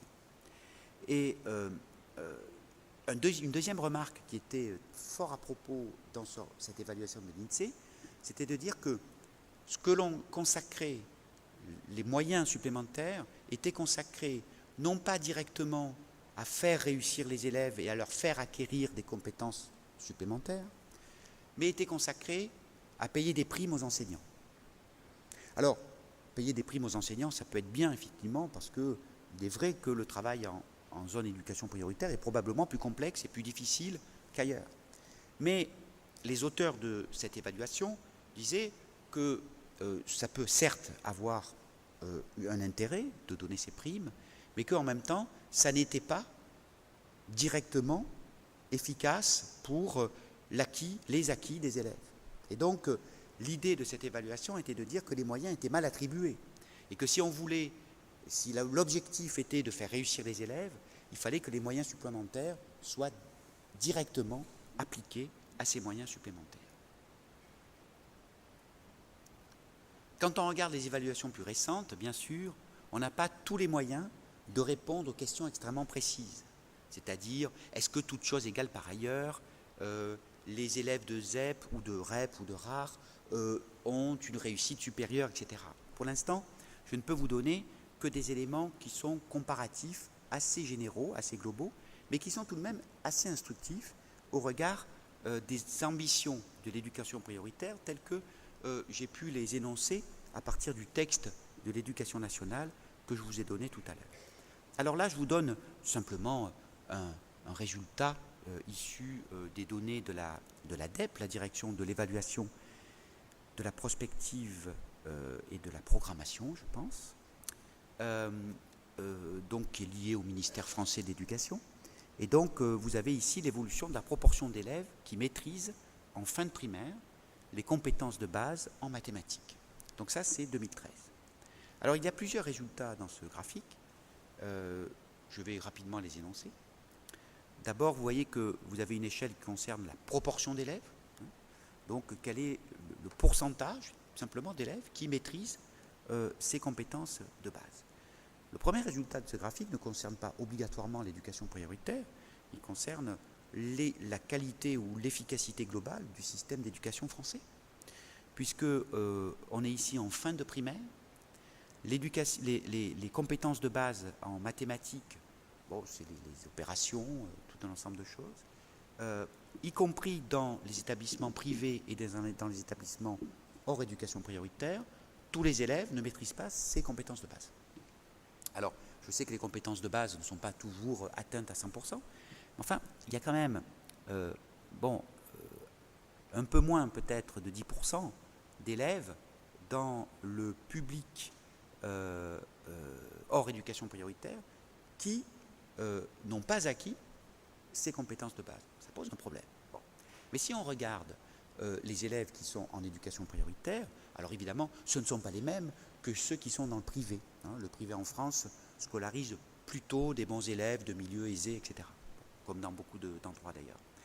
Et donc, qu'est-ce que l'on observe? On observe que la différence entre les compétences des élèves en éducation prioritaire par rapport aux élèves hors éducation prioritaire, eh bien, cet écart, je dirais qu'il reste constant avec des variations d'une année sur l'autre. Par exemple, en 2009, eh bien, les compétences de base des élèves en éclair, eh bien, ont vu ont augmenté de façon significative. Ensuite, ça a recommencé à baisser. On est dans des courbes, si vous voulez, qui sont assez fluctuantes. Donc ici, qu'est-ce que l'on peut dire à partir de ce graphique? On peut dire qu'il n'est pas certain, d'accord, que l'éducation prioritaire permette aux élèves de rattraper leur retard par rapport aux autres. Alors bien sûr, et on le verra encore un peu plus tard aussi, il faudrait peut-être se poser la question sur les élèves de l'éducation prioritaire, par exemple en éclair, est-ce que ce sont les mêmes en 2007-2008 par rapport à 2011-2012? On pourrait très bien imaginer quelque chose de fou, que en 2010, il y ait par exemple un peu plus d'élèves qui soient de milieux défavorisés, et que, comme par miracle, dans les établissements éclairs, il y ait eu une attraction pour les élèves qui sont de milieux plus favorisés et qui ont des niveaux scolaires plus élevés. Eh bien, peut-être qu'on aurait une augmentation de ces acquis qui ne serait pas due spécifiquement au dispositif éclair, mais simplement à son attractivité sur le marché scolaire, comme je l'ai raconté lors d'une conférence précédente. Il se trouve que c'est très souvent pas le cas. Très souvent, les établissements, on y reviendra, qui sont en dispositif éclair ou rare, sont plutôt fuis par les meilleurs élèves et non pas, et du coup, cela transforme leur population. Regardez ce résultat pour les collèges. Ça me semble intéressant parce qu'on a vu qu'à l'école primaire, les résultats étaient, on va dire, stagnants. Voilà, on peut dire ça comme ça, avec quelques fluctuations à la hausse ou à la baisse pour les élèves qui sont en éducation prioritaire. Lorsqu'on regarde ce qui se passe dans les collèges, c'est-à-dire c'est le niveau du secondaire 1, le secondaire obligatoire, on a des résultats qui sont quand même un peu plus décevants. Premier point, on voit, comme tout à l'heure, que dans beaucoup de collèges, y compris hors éducation prioritaire, beaucoup d'élèves ne maîtrisent pas les compétences de base, d'accord ? Donc les compétences de base en mathématiques. Il est certain que les compétences de base au collège et en fin de collège, et en fin de primaire ne sont pas les mêmes, bien sûr. Ces compétences de base sont plus élevées au collège, mais il se trouve qu'ici, ils ne les maîtrisent pas en grand nombre. Par exemple, en 2012, si vous prenez la courbe des établissements hors éducation prioritaire, on s'aperçoit qu'il y en a, je dirais, à peu près 12% de ces élèves qui ne maîtrisent pas ces compétences de base. Et puis lorsqu'on va voir du côté de l'éducation prioritaire, notamment pour le dispositif éclair, eh bien, on voit que le niveau de ces élèves, ce niveau de compétences, de maîtrise des compétences de base, tend à baisser. Alors c'est extrêmement inquiétant, je ne sais pas ce que vous en pensez, mais on met en place un système pour diminuer les inégalités, et on voit à partir de cette comparaison brute qui, encore une fois, peut poser des problèmes évidemment de comparaison et de comparabilité, mais il n'empêche que lorsqu'on voit ces résultats, on peut s'interroger sur l'efficacité du système, je dirais, d'éducation prioritaire. L'écart, par exemple, on peut voir ça un peu de façon intuitive, mais en 2012, dans les secteurs, dans les collèges éclairs, qui est la courbe, la droite la plus basse dans le graphique, eh bien, on voit que les élèves il y en a à peu près, il y en a moins de 65% qui maîtrisent ces compétences de base à la fin du collège. Alors que du côté des autres, eh bien, les choses sont bien différentes. Alors, je ne m'étale pas trop là-dessus. J'avais prévu de vous montrer des choses sur les compétences en langue étrangère qui donnent des résultats là aussi assez proches. Globalement, on a des compétences en langue étrangère qui, comment dire, des différences qui s'accroissent entre l'éducation prioritaire d'un côté et le non-éducation prioritaire de l'autre. Donc, ça pose là aussi un certain nombre de problèmes et de questions sur l'efficacité de ce dispositif. Plus que 2 graphiques, et puis après j'aurai terminé sur cet aspect-là. J'ai aussi j'ai pensé que c'était intéressant de voir ce qu'il en était au plan du climat scolaire. Alors, ce tableau montre un indice de climat scolaire. C'est une enquête que fait l'ADEP assez régulièrement. Et donc, on ne va pas tout lire ce tableau parce que ça n'aurait pas grand intérêt. Mais si on se porte, par exemple, sur les établissements qui ont l'indice de climat scolaire le plus élevé, entre 10 et 12. Donc, de 10 à 12, donc le meilleur climat scolaire, eh bien, on voit dans les dispositifs rares ce bon climat scolaire est à 68,9, ce qui n'est pas négligeable, mais il est dans les hors réseaux d'éducation prioritaire 76,7 et 80% dans le cas des établissements ruraux. Alors, qu'est-ce que ça nous montre? Eh bien, ça nous montre que là aussi, on a, même au plan du climat scolaire, quelque chose qui ne marche pas vraiment, qui ne permet pas de réussir le pari de l'éducation prioritaire, qui est tout de même de réduire les écarts et non pas de les laisser tels quels ou de les accentuer, comme nous l'avons vu dans le cas des mathématiques au collège. Alors, je vous ai donné un dernier résultat, peut-être que vous pourrez le lire, puisque je donne toujours mon PowerPoint, il sera sur le site de l'université de Mons.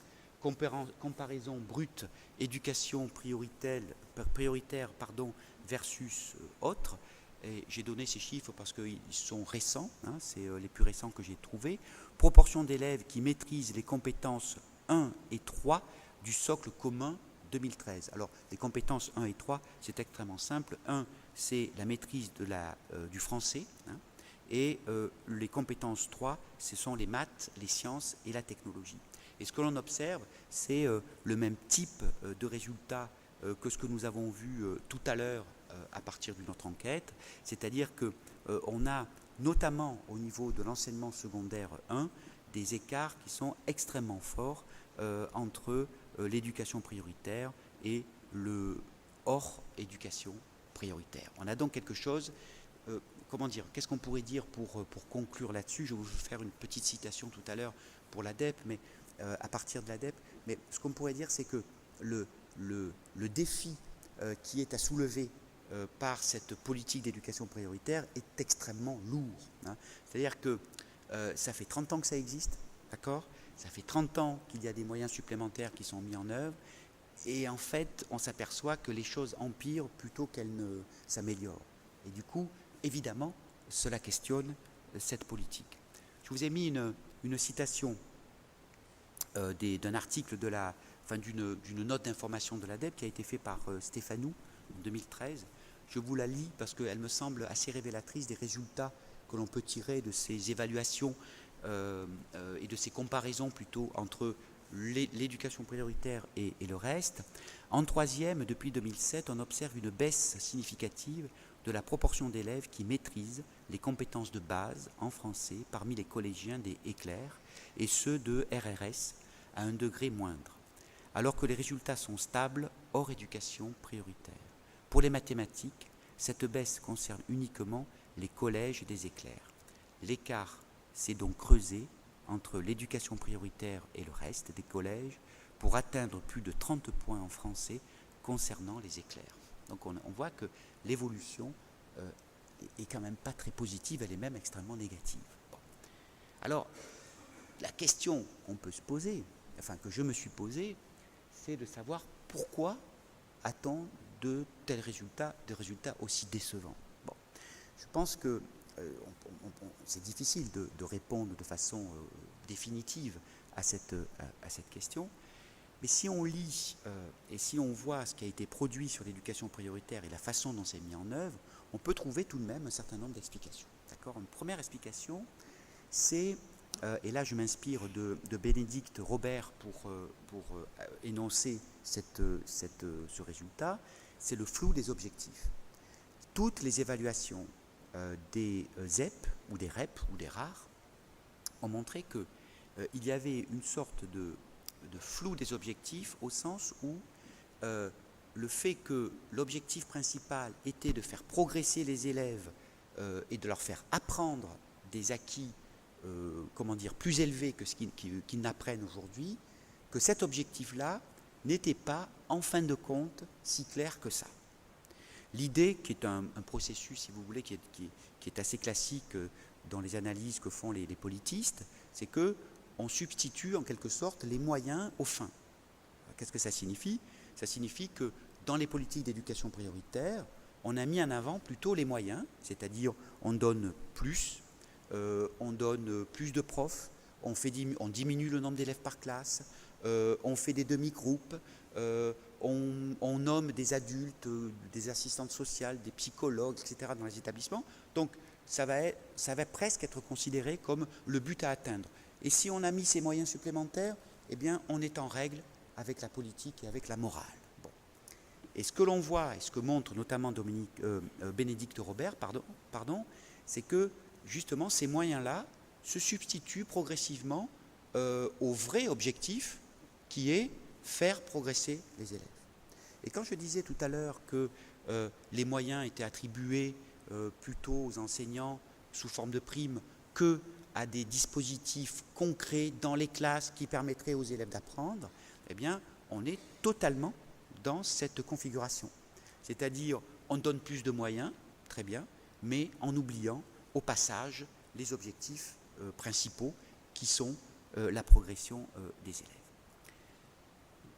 Deuxième aspect, enfin dans mon PowerPoint, c'est le troisième aspect, c'est les moyens ne sont pas conditionnés aux résultats.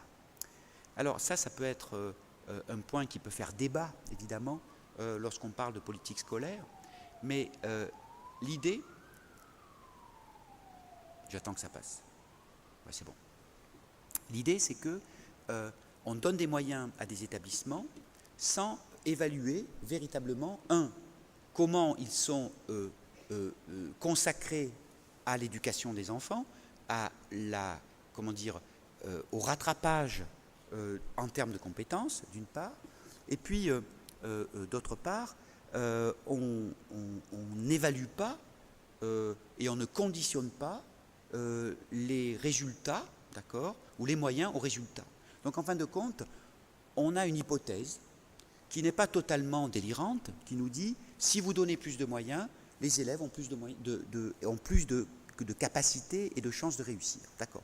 Mais ce n'est qu'une hypothèse. Cela peut-être est vrai en général, mais peut-être ce n'est pas vrai dans tel ou tel contexte. Bon. Et donc on se contente de cette hypothèse et on ne conditionne pas les moyens aux résultats. Je vous donne, pour illustrer ce propos, une citation de l'ouvrage de Bénédicte Robert, qui a été publié en 2009. Donc, cette logique de compensation, nous dit-elle, tend à déresponsabiliser les établissements scolaires. Plutôt que d'inciter à l'égalité de la qualité des établissements, le principe de compensation, qui postule un manque chez les élèves et leurs familles, pousse les établissements à conduire des actions en direction de leur public et non d'eux-mêmes. C'est-à-dire, ça ne les pousse pas, si je traduis, à améliorer leur enseignement. Il s'agit pour l'auteur d'un glissement d'un objectif de résultat à une logique de moyens. Donc on est là dans un bilan, si vous voulez, qui est extrêmement sévère sur l'éducation prioritaire, mais qui en même temps, je dirais, est une explication possible de l'échec de cette politique, pour l'instant en tout cas, concernant, je dirais, l'efficacité en termes de moyens.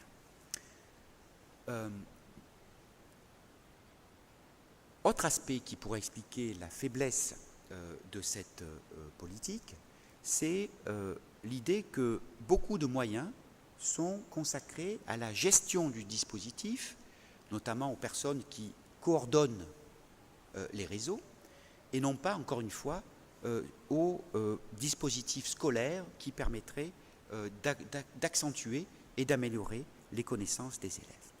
Enfin, je pourrais citer aussi, comme explication de l'échec au moins relatif de l'éducation prioritaire, la répartition des enseignants. Je l'ai dit tout à l'heure, c'est-à-dire que globalement, ce qu'on observe, c'est que les enseignants les moins expérimentés eh bien, sont dans les éducations prioritaires, dans les établissements, et les enseignants qui sont les plus expérimentés sont hors éducation prioritaire. Cela pose un problème d'efficacité, tout simplement, en termes de répartition de la qualité, en quelque sorte, de l'enseignement. Dans le domaine des explications des échecs de l'éducation prioritaire, on peut enfin citer la question de la labellisation. Je vous cite ici un extrait de l'ouvrage de Pierre Merle, qui est un sociologue français, qui a été publié en 2012 et qui s'appelle « La ségrégation scolaire ». Les liens, alors il parle de l'étiquetage et de ce que cela peut produire en termes éducatifs.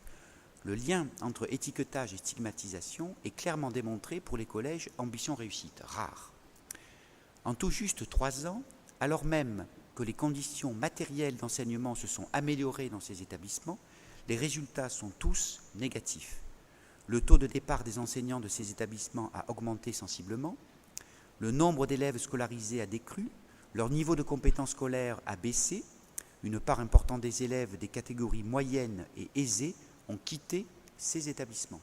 Ceux-ci tendent à devenir l'école des enfants d'immigrés, voire de violences scolaires. Voilà. Donc ce bilan, et il y en a d'autres bien sûr qui ont pu tirer ce genre de bilan, eh bien, ce bilan montre bien l'état de la question, si vous voulez, sur ce phénomène de labellisation, où on a une sorte de cumul des phénomènes qui produisent, en fin de compte, un échec de cette politique. Alors, en définitive, qu'est-ce qu'on peut dire là-dessus ? Plusieurs remarques. La première remarque, je pense qu'il ne faut pas être excessivement, contrairement à ce qu'on pourrait penser, excessivement pessimiste. Ce que je veux dire par là, c'est qu'aujourd'hui, dans le cas français, et peut-être dans d'autres pays, nous assistons à un renouveau de l'éducation prioritaire, avec de nouvelles orientations, de nouvelles politiques, avec aussi les acquis des évaluations antérieures et des erreurs qui ont pu être faites dans les dispositifs antérieurs. Et du coup, il n'est pas exclu que le dispositif actuel, tel qu'il est mis en œuvre aujourd'hui, puisse avoir des effets positifs sur les élèves. Cela dit, le problème, c'est que pour l'instant, aucun élément factuel ne permet de dire qu'il y a une progression potentielle de ce point de vue-là. Donc ça pose évidemment un problème. Aujourd'hui, donc, après plus de 30 ans d'éducation prioritaire, il faut tirer malheureusement ce bilan, que les résultats sont peu encourageants. Alors, pour finir sur une note un peu optimiste tout de même, parce que je ne voudrais pas finir toutes ces conférences par des choses trop négatives, je me suis dit que c'était intéressant de voir quelle politique alternative on pourrait proposer ou imaginer, non pas proposer, mais imaginer pour faire en sorte que les choses peut-être s'améliorent et que les inégalités soient plus faibles. Je dirais, pour aller vite, qu'on peut classer ces types de politiques en 3 grandes catégories. Celles que l'on vient de voir, les politiques compensatoires, qui vont agir sur les moyens. On va donner plus de moyens à ceci ou cela, à tel ou tel type d'établissement. Deuxième aspect, on peut aussi évoquer les politiques qui fonctionnent sur l'obligation de résultat.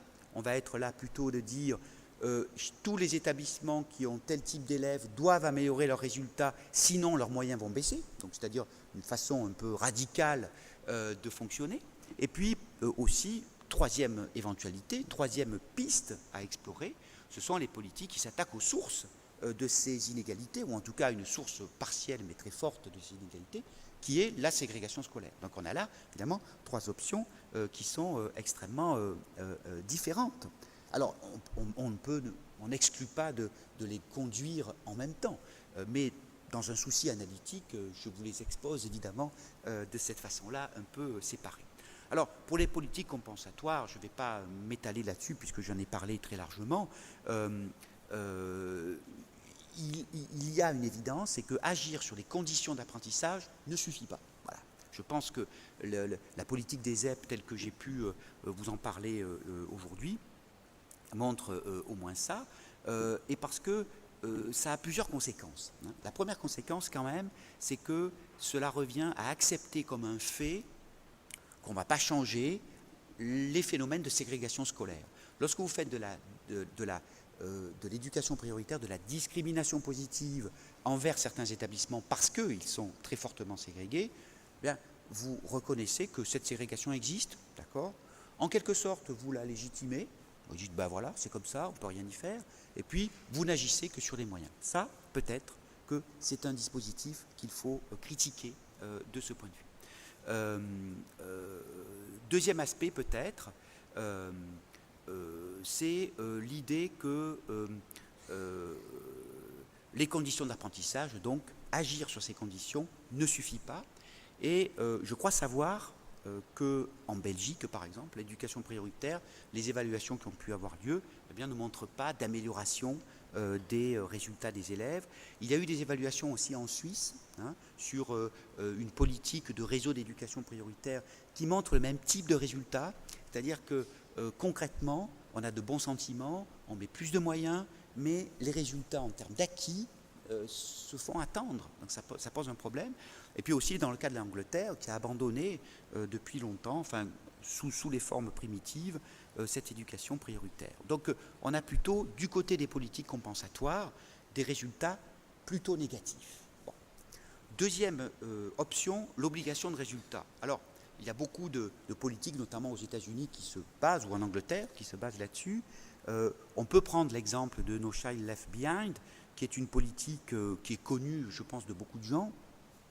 Et l'idée, c'est quoi? C'est non pas de compenser, mais c'est d'agir sur la mobilisation en fonction des moyens et conditionner les moyens, l'octroi de financement, à la progression des acquis des élèves. Donc on a en quelque sorte une perspective inversée par rapport à l'éducation prioritaire telle qu'elle se fait en Europe. On va dire, si vous progressez, vous aurez des moyens supplémentaires. Et là, on a quand même des résultats qui sont un peu plus encourageants, me semble-t-il, que dans le cas de l'éducation prioritaire en Europe. Alors, d'abord, petite parenthèse, c'est une version dure de l'accountability, c'est-à-dire du fait de rendre des comptes, de la reddition des comptes. On a, si vous voulez, quelque chose qui implique une politique extrêmement volontariste vis-à-vis des établissements. Mais je vous ai donné ici une citation du sociologue américain Gamoran, dont c'est Alan, c'est quoi son prénom? Je ne m'en souviens plus. Enfin bon, je crois que c'est Alan, mais j'en suis pas sûr. Que j'ai tiré de la revue française de pédagogie, dans un article qui a été publié en 2012, et où il nous dit, à propos de No Child Left Behind, la modification des inégalités de réussite est significative, alors que les années 90 ont été caractérisées par une stagnation ou une hausse des écarts, selon l'âge et la matière, entre élèves blancs et noirs. La tendance est à leur réduction depuis 1999 dans les deux matières et les deux classes d'âge, 9 et 13 ans. Donc on a, si vous voulez, des résultats concrets qui montrent que lorsque on agit directement sur les moyens, non pas a priori, c'est-à-dire on vous donne les moyens puis après vous vous débrouillez, mais a posteriori, ex post, après que les progressions aient lieu, on a une capacité, si vous voulez, à avoir des progressions. Alors, c'est sûr que ce genre de politique ne manque pas d'effets pervers, c'est-à-dire qu'il ne s'agit pas de la perfection absolue, pas du tout.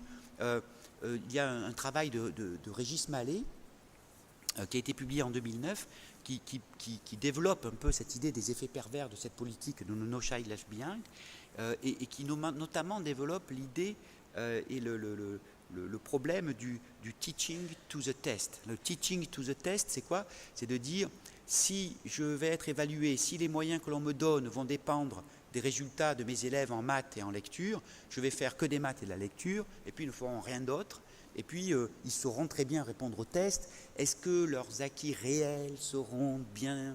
Bon, il y a effectivement un problème potentiel là-dedans. Mais il n'empêche, hein, je crois qu'aucune politique n'a aucun effet pervers, hein, à ma connaissance, mais il y a tout de même là un potentiel de progression du côté des élèves. Et puis enfin, la lutte contre la ségrégation.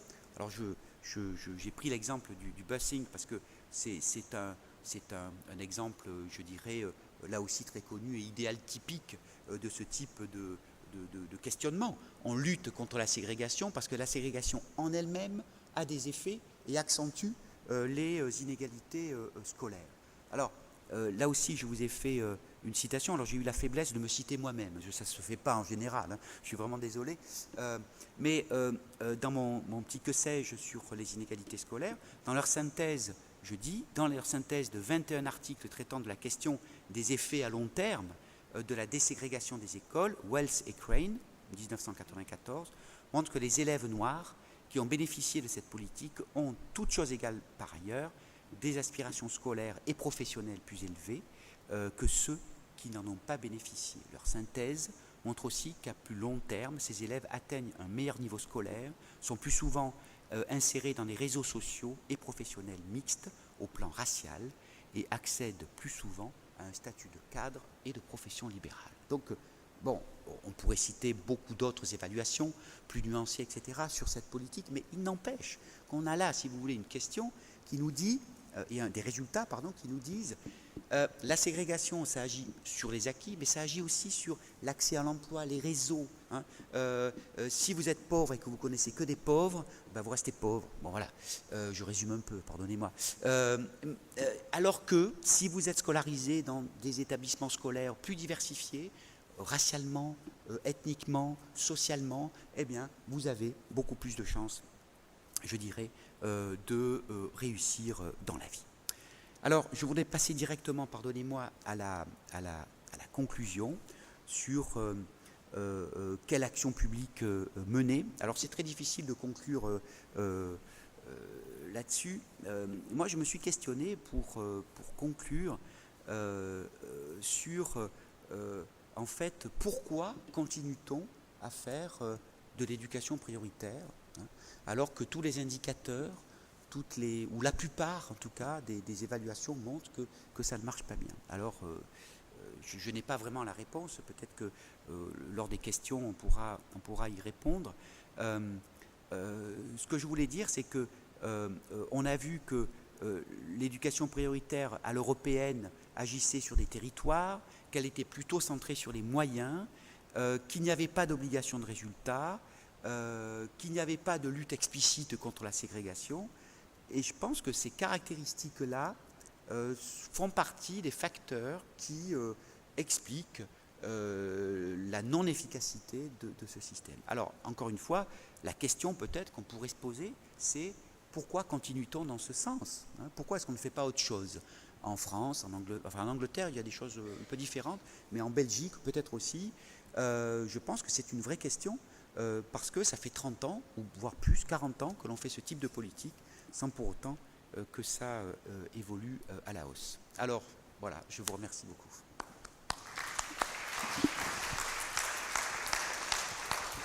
Dans les domaines d'évaluation des projets sociaux, incluant bien sûr les projets éducatifs, l'on associe généralement les instruments de mesure d'efficacité aux instruments de pertinence, parce que l'on considère que les instruments de mesure d'efficacité consistent en des définitions des objectifs dans des bureaux, excusez-moi les termes climatisés, sans enquête transversale tenant compte de besoins réels des populations ciblées. Par contre, les instruments de pertinence qui ont fait du succès,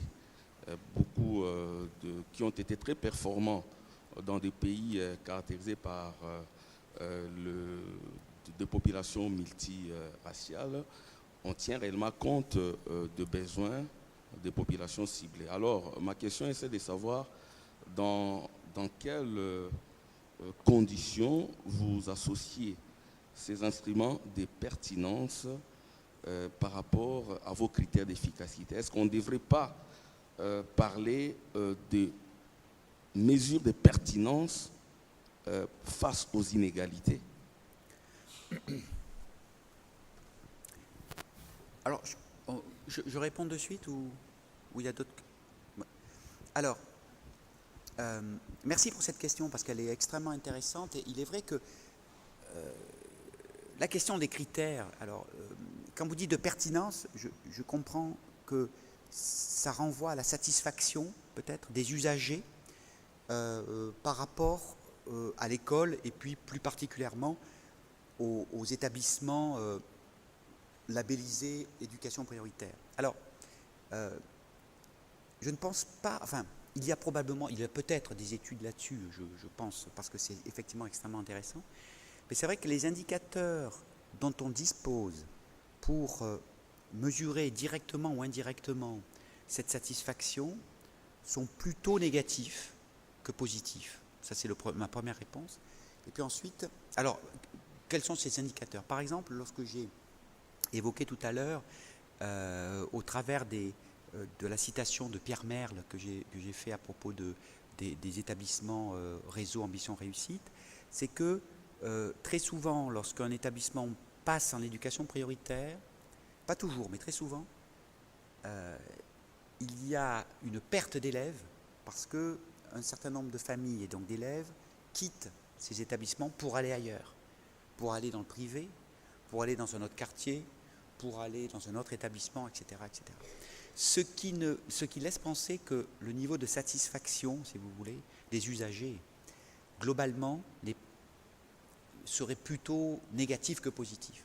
Cela dit, c'est un indicateur très indirect, hein, je vous l'accorde, et je pense que vous avez raison de dire que travailler sur la pertinence serait une très bonne chose pour voir surtout quels seraient les critères de pertinence que les usagers pourraient tirer. Cela dit, dans un système comme la France, mais aussi par exemple, si on compare au système belge, dans un système comme la France, vous avez un système de carte scolaire. Donc, globalement, normalement et officiellement, que vous soyez content ou pas de votre établissement, c'est pareil. J'exagère un peu, mais c'est un peu ça. Dans le cas belge, c'est très différent puisque vous pouvez choisir. Donc, effectivement, selon le contexte national, on peut avoir des cas de figure où la vie, où la pertinence peut être plus ou moins grande en fonction des autres politiques scolaires qui sont conduites. Ensuite, deuxième élément de réponse, c'est que vous me donnez l'occasion d'ajouter quelque chose sur les ZEP, les REP, etc. C'est que globalement, ce n'est pas efficace, mais ça n'exclut pas que certains réseaux d'éducation prioritaire fassent mieux leur job que d'autres, soient plus efficaces que d'autres, fonctionnent mieux dans la coordination, par exemple, entre l'enseignement primaire et secondaire, fonctionnent mieux dans la mobilisation des enseignants, etc., etc. Ce que je veux dire par là, c'est que globalement, les résultats ne sont pas convaincants, mais localement, ils peuvent l'être. Et que lorsqu'on évalue de façon, comme je l'ai fait d'ailleurs, je ferai mon autocritique, un peu trop globale les choses, on passe probablement à côté d'une partie de la réalité. Et qu'il serait extrêmement intéressant de voir comment fonctionnent et quels sont les effets de certaines ZEP ou certains établissements ZEP par rapport à d'autres. Et là, je pense que nous aurions probablement à la fois des résultats un peu différents, un peu plus nuancés, d'une part, d'autre part aussi peut-être des résultats qui nous permettraient de penser une amélioration globale du dispositif, parce qu'il n'est pas inintéressant d'étendre au niveau global des choses qui, au niveau local, fonctionnent. Donc je ne sais pas si j'ai totalement répondu à votre question, mais voilà un peu ce que m'évoque votre questionnement. Alors moi, je voulais, si je peux me permettre, tout simplement nuancer un peu le propos que vous avez avancé par rapport à No Child Left Behind. Tout d'abord parce que, bon, derrière Gamoran, il y a toute une série d'études, c'est un sujet très polémique, effectivement, oui, le fait de savoir si les dispositifs d'accountability tels que No Child Left Behind ont effectivement contribué à améliorer ou pas. Oui. Mais alors, au-delà de ça, le problème de nouveau, c'est le problème des indicateurs qui sont utilisés pour évaluer justement l'efficacité ou non d'une politique telle que No Child Left Behind. Oui. Et là-dessus, effectivement, on se base généralement sur les résultats scolaires des élèves, généralement le pourcentage d'élèves qui sont au-dessus du seuil de réussite. Et là, de nouveau, même dans les études qui concluent effectivement à des effets positifs de ces politiques-là, il y a non seulement le problème du teaching to the test que vous avez déjà mentionné, donc le fait qu'on travaille davantage sur les contenus de l'épreuve, mais il y a aussi toute une série d'autres effets pervers que je qualifierais de vices de procédure qui permettent d'exclure, on va dire, les élèves les moins performants des résultats qui sont utilisés pour la reddition de comptes. Et donc là-dessus, il y a le placement en éducation spécialisée aux États-Unis, il y a aussi l'utilisation abusive du redoublement, en quelque sorte, qui incite aussi à l'abandon scolaire des élèves les moins performants. Enfin bref, toute une série de comportements qui se cachent derrière ces résultats, qui permettent de sérieusement mettre en doute l'efficacité des politiques de reddition de comptes aussi sévères que celles de No Child Left Behind. Alors, merci. C'est vrai qu'il y a un vrai débat là-dessus. Il y a un vrai débat. Et c'est intéressant à plus d'un titre, parce que effectivement, cette politique No Child Left Behind a des effets pervers. Effectivement. Mais la politique de l'éducation prioritaire a aussi pas mal d'effets pervers. Je veux dire par là que, comment vous dire, presque, je dirais, comment dire, quand on a une attitude de chercheur, si vous voulez, évidemment, on cherche tous les éléments qui vont permettre de comprendre comment fonctionne et quels sont les effets d'une politique ou de quelque chose comme ça. Bon. Mais évidemment, les résultats que l'on produit ne vont jamais être tout blanc ou tout noir. Mais par exemple, je me suis posé une question. Est-ce qu'il y a des articles qui établissent que l'éducation prioritaire a des effets positifs en termes d'acquis sur les élèves, etc. S'il y en a, ils ne sont pas très nombreux. Pour No Child Left Behind, il y en a quand même, c'est un débat, on discute, il peut y avoir des effets pervers. Il n'empêche que, il me semble, que globalement, ça a pu améliorer des choses, et notamment le fait de se centrer sur l'éducation, sur les acquis des élèves, ça a quand même un point positif, c'est que cela permet en partie aux élèves d'apprendre. C'est pas parfait, c'est pas le paradis de l'éducation, on est d'accord, mais le paradis d'éducation, il me semble que ça n'existe pas. Donc, mon point de vue, mais je comprends le vôtre aussi, mon point de vue, c'est de dire, on ne peut pas se contenter de dire il y a des effets pervers dans tel ou tel type de politique. Il faut aussi, d'abord, premièrement, lorsqu'il y a des effets pervers, on peut aussi les corriger. C'est-à-dire que ça ne remet pas obligatoirement en question l'ensemble d'une politique. Si on dit les enseignants enseignent uniquement ce qui doit être testé dans le test, bon, ça peut poser un problème de limitation des curriculums, c'est vrai. Ça peut aussi, on peut aussi peut-être imaginer des dispositifs qui contrent ce type d'effets pervers. Donc, mon point de vue, c'est que on a tout intérêt, lorsqu'une politique telle que l'éducation prioritaire marche mal ou pas trop bien, d'aller voir ailleurs ce qui se fait pour essayer de s'en inspirer. Ce qui ne veut pas dire, je ne dis pas qu'il faut appliquer No Child Left Behind en Europe, en France, en Belgique, etc. Ce qui me semble important, c'est que on peut voir et on peut observer des politiques différentes qui peuvent définir des pistes de réflexion qui sont quand même pas si négligeables que ça. Bon, voilà un peu mon propos. Mais sur le fond, ce que vous dites aussi sur l'article de Gamoran et puis sur d'autres travaux, vous avez raison. Il y a un vrai débat là-dessus. C'est exactement la même chose que pour les marchés scolaires. C'est-à-dire que beaucoup de travaux vont vous montrer que ça a des effets extrêmement négatifs, d'autres que ça a des effets positifs. Donc c'est un débat qui, me semble-t-il, est encore un débat en cours. Je sais que vous faites votre thèse là-dessus, alors donc, vous en savez plus que moi. Peut-être que la différence, Oui. c'est qu'à certains endroits, on prend en sérieux l'efficacité des politiques et qu'on interroge l'efficacité de ce qu'on met en œuvre, alors que chez nous, le sentiment que j'ai en Europe, c'est que finalement, on ne prend pas tellement au sérieux l'affaire. Si on se dit, on donne, et puis on imagine mal qu'on demande des comptes sur une politique qui s'adresse à des moins favorisés, il serait indécent, et je pense que c'est souvent la discussion, il est assez indécent d'oser discuter finalement de l'investissement et de l'efficacité d'une politique qui vise une population défavorisée. Oui, moi je suis d'accord. C'est-à-dire que, en quelque sorte, si on était extrêmement critique avec l'éducation prioritaire, on se dirait c'est une façon de se donner bonne conscience. D'accord ? C'est-à-dire que on ne va surtout pas mesurer ce qu'apprennent les élèves, on ne va pas trop demander aux profs de les faire progresser, on va donner plus de moyens. Oui, vous voyez, on donne plus de moyens pour les plus défavorisés. Voilà, donc écoutez, on est quitte avec la morale et avec la justice. Moi, je trouve que No Child Left Behind, bon, au moins, on se donne un objectif qui est tout de même que les élèves progressent. C'est peut-être un aspect qu'il serait intéressant d'étudier, enfin, et de prendre en compte pour peut-être faire en sorte que l'écart et les inégalités soient moins fortes. Bon, voilà.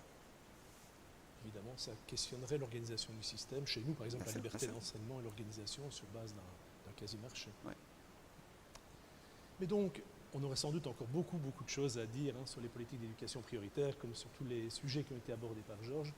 Il faut s'arrêter un jour et un moment, donc je crois que ça sera ce moment, et on va remercier Georges pour les 5 leçons qu'il a bien voulu nous donner. Merci Georges. beaucoup.